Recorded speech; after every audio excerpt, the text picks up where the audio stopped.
My guest is Senator Kim Thatcher via Zoom.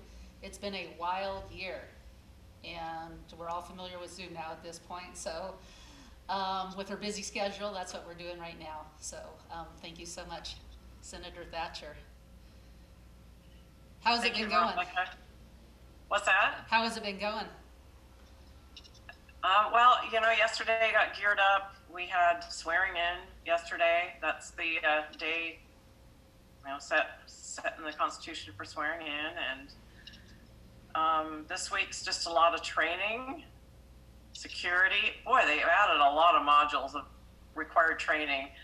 You've got your anti-sexual harassment or any other harassment kind of thing, plus security. I don't know, there's a whole list of stuff, classes that we have to sit through. Seems like more than normal. But it's all on Zoom, which is also weird. Oh, it is? You're doing the legislature through Zoom? Well, we're doing the training. We were in person on the floor yesterday for swearing in because there's new members. And yeah. Is it tough? Yeah, well, it's tough because they shouldn't be having session when they have the people locked out of the building. And session doesn't start in earnest. It doesn't start until next Tuesday, the day after Martin Luther King's birthday. And then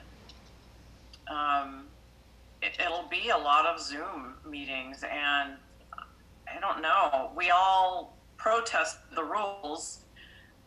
When I say we all, there's many Republicans, I don't think there are any Democrats that spoke against it, but there were many Democrats who decided that it was okay to just have Zoom and everything. And I'm glad we have that tool. And I think that should be an option available for people who can't make the trip into Salem. But on the other hand, they shouldn't be forced into doing that. They should have the building open, and they should have ways to for people to meet in person. Why does she have a purpose in doing that, or does she call everything COVID? Well, that's coming. Well, what the legislative branch is making this decision. So it's the leadership of the legislative branch. So that would be Senator Courtney and Tina Kotek, essentially. Coming up with the rules, and they're deciding that since Marion County's numbers, whatever numbers they decide to pick one day. I can't keep up with all the changing things. I quit trying. Yeah. But basically when Marion County's numbers get to a certain point, then they'll start opening it up. But we kept arguing, if you can have Costco open, and isn't this much more important than being able to go buy some discount Valentine's Day gifts and swimsuits? So, and also I heard yesterday, and I don't know how accurate it is, but I heard that California and Idaho both were open. Their buildings, their Capitol buildings, were open to the public. Probably not in the normal fashion. Probably with some limitations. Probably with, number limitation. So, but not completely closed off like ours is. So, are the Republicans starting to feel like there's an agenda behind all of this besides just public safety? Because the death rate is 0.03%, yet every single year people die of flu, of different things, and so now everything is all blamed on COVID, and then the death rate is even low at that, and that's obviously it's always sad when that happens, but it's also always sad when somebody dies of pneumonia or the flu, and it just seems like this is no different. Right. And then I've also heard that masks don't work through pandemics before. What's that? Right. Well, that's quite a controversy, but I would rather have the Capitol building and have people wear masks, if that makes everybody, whatever. But there's definitely something going on, and I don't know that everybody looks at it that way, but I think it's a lot bigger than just our Oregon governor. I really have to say that. Do you think the Oregon governor has an agenda? And maybe it's not fair asking you this. I think it's bigger than her. I really do. I think it's bigger than her. Okay.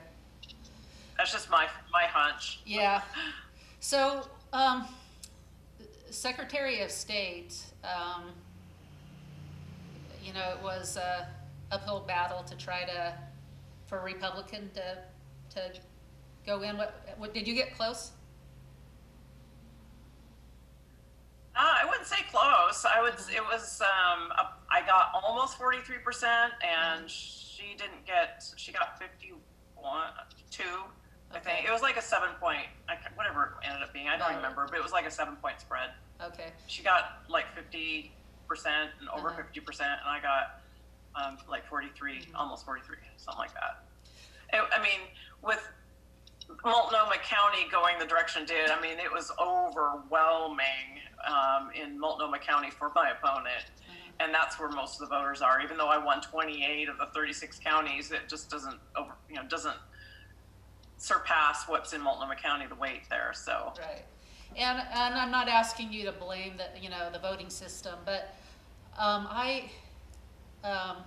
he's since passed away. Somebody who was very high up politically in the game, I guess, and he was very convinced that there was voter fraud, including in Oregon. Do you have any thoughts on that? well, that's the thing. Is there voter fraud to the point where it is affecting outcomes? That's something I would have wanted to look into. There is always voter fraud on some level, but it's not in overwhelming numbers, at least that's being discovered. And that's why I was suggesting we have a top to bottom look at every step of the voting process to make sure that we're not leaving ourselves, if there isn't voter fraud, are we leaving ourselves vulnerable in some place? And I think that still deserves a look. I doubt it will get a look at, but that's where we are. Well, I'm optimistic. I think there's things happening in the background in the national scene that I hope will trickle down to Oregon. So we'll see how that goes. Yeah, we'll wait and see. Wait and see, yeah. So, for now, like, what's on your mind, and what are you hoping to accomplish this session? Or is that irrelevant? Well, I have some bills to do some good things, but they're I wouldn't say earth-shattering to the point where this is a do-or-die sort of bill, but there are some things coming. Of course, the vaccination bill, that I am getting overwhelmed with emails against that. I think it's Senate Bill 254, if I'm not mistaken. And then there's going to be multiple gun bills. Now, keep in mind, just yesterday, organizational days, they decided to drop, that's when they dropped, for lack of a better term, 1,800 bills between the House and the Senate. Almost 800 of them were from the Senate, and the rest from the House. But 1,800 bills, some of them had already been posted, but a good number of them were not. So we're still trying to, go through topic by topic and figuring out, we don't even know yet which committees these bills will be in. They might be announcing that about now. So there's a lot to look at right now. It's just this big heap of stuff right now. And so there's a lot of stuff coming. We know that there will be multiple tax proposals, and including a disconnect from the federal like deductions on the CARES Act funding for a lot of that benefit that came to help businesses try to make it through the COVID shutdown and all that. Then there's going to be the implementation of Measure 110. And if you remember what that one was, that one basically legalized drugs, all of them. Small amounts of meth, Oh yeah, heroin, that's horrible. cocaine. Horrible. So I get to be on the Judiciary Committee. It's been renamed now, Judiciary and Implementation of Measure 110.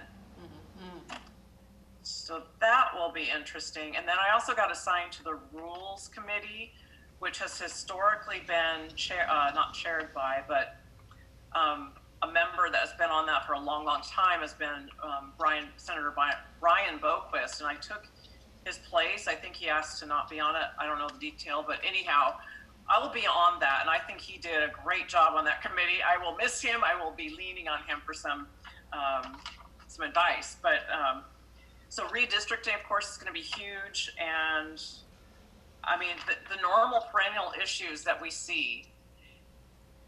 Here's here's something about cap and trade. They've commented in a business forum I was in, a Washington County business legislators forum, and they said that they were not going to be having a cap and trade bill. It sounds like what they're going to do is have several different bills with different components. Yeah, so it won't be one bill, one target. It'll be like scattershot things going on that will build basically, I think, the same thing. So if you ever go to dismantle it, it's going to be hard to. That's going to be, and it's going to be hard to aim at things too. I mean, I think maybe they learned from when we left the building denied the quorum that, you know, it was all their eggs were in one basket in that bill, and so now they've got it like, you know, like I said, scattershot. So it's going to be woven throughout many, many different bills. Oh boy. Yeah, it'll be a lot tougher. But yeah, there's going to be the usual challenges that you would expect. One good thing is that the House is not a super minority. It's got one more member. Oh, you know, good. so it's got that, but we're still in the super minority in the Senate, which is good for taxes because not good. You can still usually you can count on Betsy Johnson on tax votes. I mean, not always, but most of the time. So, yeah, we'll see how it goes. Wow, okay. So you talked about Measure 110, the vaccination bill. Let's talk about the vaccination bill. Are they going to try to force us to be vaccinated?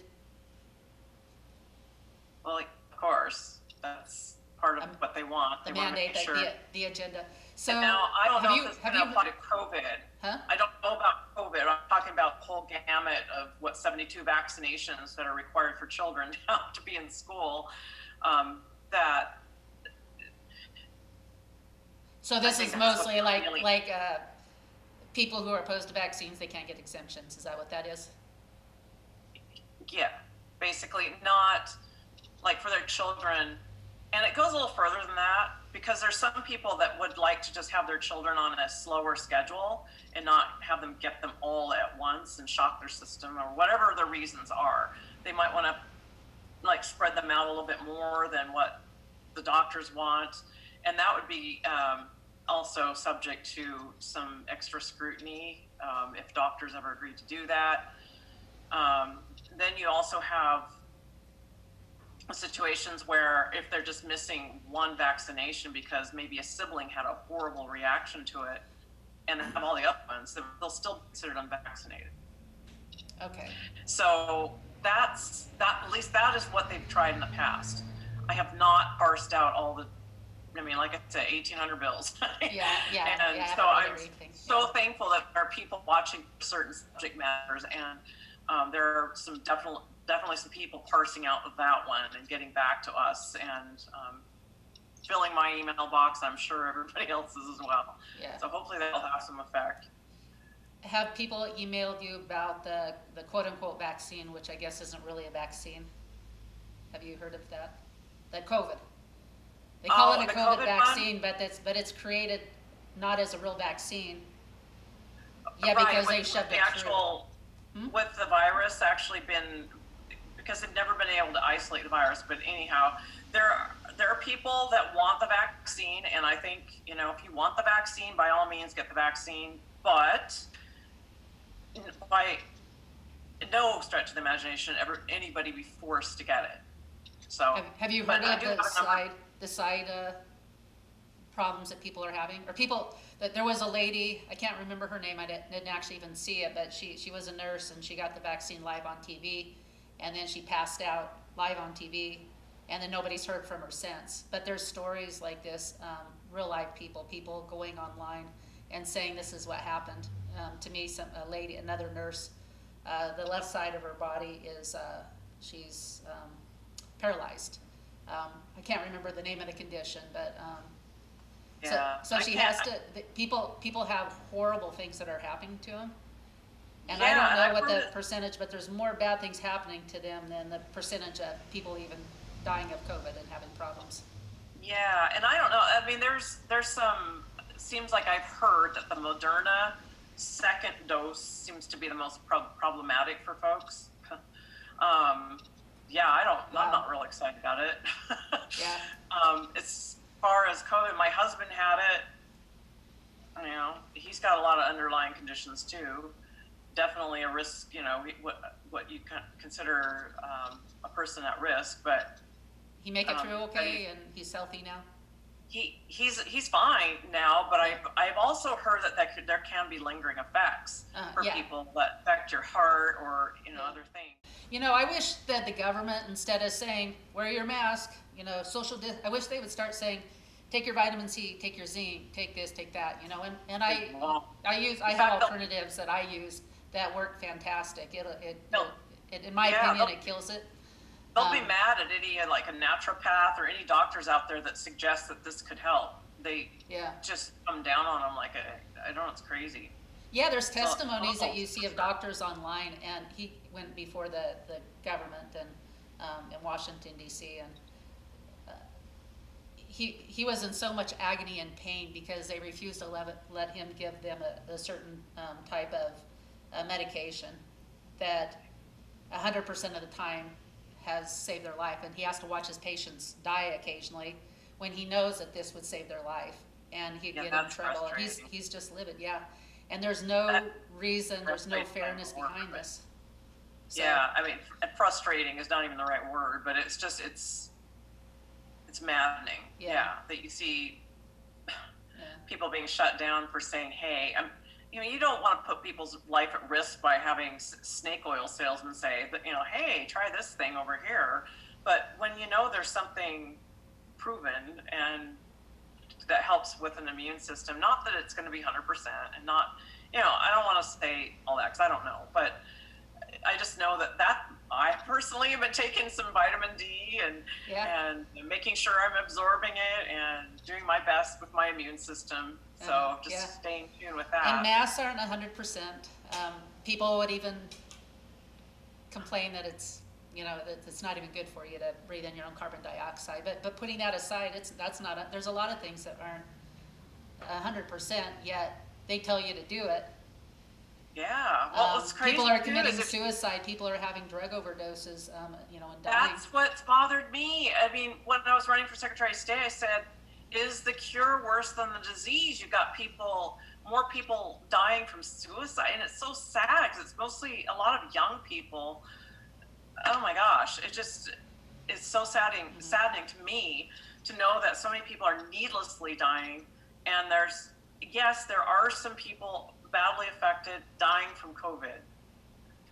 Yeah. But then again, you've got a lot of people, because of the response, I'd say an overkill on the response, are having a horrible health outcome as well, and death being one of them. And it's preventable, 100%. Is there anything that you can do at the Capitol as a minority party to bring awareness? That's the thing. You've got a governor that's given herself authority on all things COVID, and so that's the executive branch. You've got the judiciary and the legislative branches, right? They're supposed to be a check on each other to ballot. They're all three in the same corner. So is she overstepping her authority? I mean, most of us would say but I mean, is she overstepping her authority by saying you can't open your church, you have to close your business? Is this something that is illegal? I think she has backed off on the church thing because I think she's seen a few decisions come down from higher courts that give her an indication that maybe we don't want to, mess with that. But I would say in many respects she's overstepped, in my opinion. But that doesn't matter if nothing can be done about it, and that's why I keep telling people you're the ones that are going to have to decide whether you're going to comply or not. And I mean, if somebody opens their business, what's going to happen? Well, we've seen it. It's not like all businesses are shut down. It's just certain businesses. Like right now, you got the fitness, the gyms in some places, and then like I said, I can't even keep up with it all because there's so many changes. Yeah. It's so fluid and it's county by county. But in Marion County, we had our gym shut down and our restaurants. So you've got, if they do decide to open in a way that, you know, it's not takeout for restaurants or whatever, then they'll probably get some sort of government regulator coming in and fining them. I mean, can the whether it's- person go to the judge and? Well, they legally- can. if- I mean, it if depends they- on where they live too. Yeah. But then if then it gets appealed up to a higher court, you know, 5 of the 7 judges are pretty much Kate Brown judges. So, Okay. So we're kind of stuck. yeah. Yeah. Yeah. All right. You don't have much time. Some work, and then you have to decide whether you want to chance it as a business owner. I had a courthouse athletic club in Kaiser decided to stay open, and they were fined, you know, levied big fines for opening up when they weren't supposed to. Wow. Yeah. Well, I hope some of these businesses can fight it, but we don't have a whole lot of time. So I am interested about Measure 110, what that really means, because it doesn't sound good. Yeah, that's something I'm going to be learning about too. But basically, they were trying to, I think the proponents, or the people who voted for it rather, were looking to decriminalize and have less people going to jail for personal, you know, for basically addiction. When it's more than that. You've got Right. addiction, and you can get people into recovery. I don't know, how's that going to work? How does the funding for that work out? I just don't know. I don't know. That's why we're going to be trying to figure out how to implement it. Anything you want to end on? You did talk about you mentioned the gun bills, redistricting, cap and trade. Is there anything you want to end on? Taxes. Oh, one. I don't have the bill number in front of me, but there's a bill that would have the governor appoint school district boards. Wow. Instead of people being able to, communities being able to decide what they want to do. So the government Yeah. pushes a That's- mandate. Wow. Is that going to go through? Hard to say, but that's what we're starting with, and it's a little concerning. You know, a lot of times things will get introduced, and I've even introduced things in the past, or, you know, even maybe now, that might give some people concern, that they go, whoa, no way, and then it'll do this horrible thing, and I'm like, no, wow, okay, I guess maybe it does need to be reworded. You know, that's the thing. And so you want to give the benefit of the doubt on some of these things, but the vaccination stuff and the I'm sure the multiple gun bills will be coming at us, I doubt will be anything but purposeful. Yeah. Are they going to be able to accomplish a lot of this, do you think, or you think the time's going to run out and they're only going to be able to pass a few? I think they'll be able to do what they want to do, like normal, like for the past however many years since 2007. They've had complete control of both chambers. Okay. Except for one time when there was a split in the House, and that was it. Yeah. Yeah. Boy, I was sure feeling better about things when Senator Dennis, or not Senator, Secretary of State Dennis Robert Richardson, thank you, when he was there, and I was sure hoping that you would make that, but boy, let's work at that next time. Hopefully, I don't know where you're going, but thanks for being a senator, and not my senator, but close to my senator, and it's always great talking with you. Thank you. Thanks, Veronica. It's always fun. All right, and thank you, and always be involved, no matter where you're at on the aisle. If you have something you want to express, email them. Go to OLIS, see what they're up to. That's for transparency. And just keep staying informed. Don't fall asleep. We need to make sure we're aware of what's going on and try to fight what we don't agree with. Thanks for tuning in. Have a good week. Bye-bye. Inspiration. Arts and crafts. health and wellness. Communication and information. We're here to encourage and inspire you. You have a gift? We know you do. And so do we. Whether you come in to look by or want to promote your gift, we invite you to come in because when we're working together, we can accomplish great things. We the generation, the world is waiting for. One love, together we can make it. Let's join our hands together as we share with one another. Black or white, together we can make it. Come to the celebration as we bring our love together. One love.